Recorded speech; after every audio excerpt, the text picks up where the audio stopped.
कहाँ बैठकर कथा सुन रहे हो? कुबेरेश्वर बाबा की गोद में,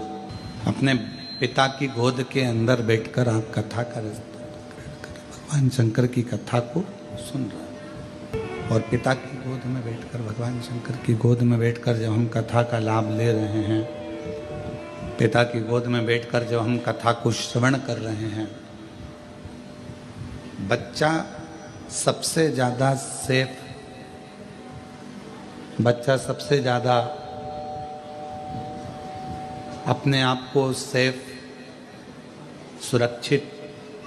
कहाँ महसूस करता? अपनी माँ की गोद में और अपने पिता की गोद में। बाकी का कोई भी बच्चा किसी स्थान पर अपने आप को सेफ नहीं समझता। उसको लगने लगता है कि अब मुझे कोई भय नहीं है, अब मुझे कोई डर नहीं है, अब मुझे कोई भय नहीं है, अब मुझे कोई डर नहीं है, क्योंकि मेरे पिता की गोद में मैं बैठा हूँ, मेरी माँ की गोद में मैं बैठा हूँ। अब मुझे कोई टेंशन नहीं है, अब मुझे कोई चिंता नहीं है, अब मुझे कोई परेशानी नहीं है। जैसे एक पिता की गोद में बैठने के बाद व्यक्ति के हृदय में यह भाव आ जाता है कि अब मैं सेफ हूँ, अब मुझे भय नहीं है, सामने से कोई श्वान आ गया, कोई सिंह आ गया, कोई आ गया और मुझे भय नहीं है। कुबेरेश्वर धाम पर आप जितने भी बैठकर कथा को श्रवण कर रहे हैं, पितृपक्ष में या ऑनलाइन टीवी के सामने बैठकर, मोबाइल पर, दुकान पर, कहीं पर भी बैठकर शिव महापुराण की कथा यदि आप श्रवण कर रहे हैं, तो आपको यह महसूस होना चाहिए कि अब हम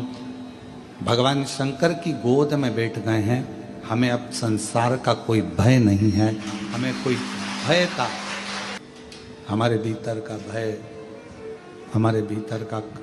जो दुख है, तकलीफ है, समाप्त हो, वो सब भय समाप्त हो। उसी तरह भगवान शिव की कथा में, भगवान शंकर के चरणों में, भगवान शंकर की कथा में,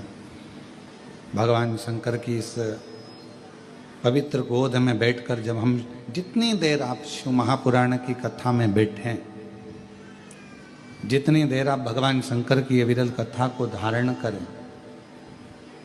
जितनी देर आप भगवान शिव की पवित्र कथा को अपने हृदय में, अपने चित्त में, अपने मन में उतारें, उतनी देर अपने मन में ये भाव रखें कि मैं शिव की गोद में बैठा हूँ, मेरे पिता की गोद में बैठा हूँ। और ये निश्चित है, पिता की गोद में से जब बच्चा उठता है, पापा का मोबाइल, पेन, जेब में कोई सामान होता है वो, या कोई सामग्री बच्चा लेकर उठता है। और आप जितनी देर शिव महापुराण की कथा में अपने पूर्वजों के उद्धार के लिए, पितरों के मोक्ष के लिए, श्राद्ध पक्ष में, पितृ पक्ष में ये पवित्र कथा को सुन रहे हैं, तो ये मान कर चलना कि आप भी खाली नहीं उठोगे, पिता से कुछ ना कुछ लेकर जरूर उठोगे, प्राप्त कर।